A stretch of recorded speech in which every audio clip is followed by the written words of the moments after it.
लग्नानंतर होईलच प्रेम या मालिकेमध्ये आपण पाहणार आहोत की की नंदिनी जीवा आणि तिचे फोटो पाहत असते.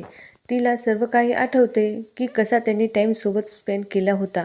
इकडे जीवा सगळीकडे नंदिनीचे फोटो लावत असतो आणि नंदिनीकडून लग्नातला एक फोटो लाईक होतो. हे पाहून जीवाला फार आनंद होतो.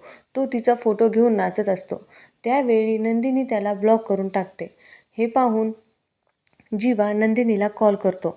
नंदिनीला कॉल केल्यानंतर नंदिनी असे सांगते की तो फोटो माझ्याकडून चुकून लाईक केला गेला होता, परंतु याचा जीवावर काहीच परिणाम होत नाही. नंदिनी जीवाचा नंबर ब्लॉक करून टाकते. इकडे मालिनी काकू त्या दोघींना किचनमध्ये खूप मिस करत असतात. त्यांच्यासोबत घालवलेला टाईम आणि खूप काही असं त्यांना सर्व आठवत असतं. दोघींना स्वयंपाक केलेलाही त्यांना आठवत असतो.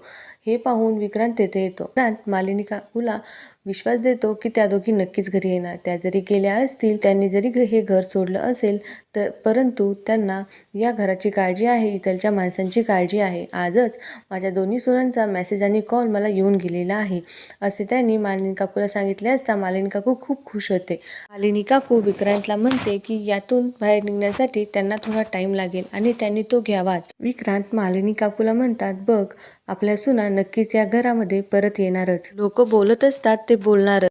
आणि इकडे रम्या खूप खुश असते कारण तिने आज पार्थसोबत वॉक केलेला असतो आणि पार्थने सुद्धा तिच्या हाताची एक्सरसाइज करून घेतलेली असते. परंतु वसुंधरा रम्याला सांगते की ती मांजर पार्थला आता सोडणार नाही.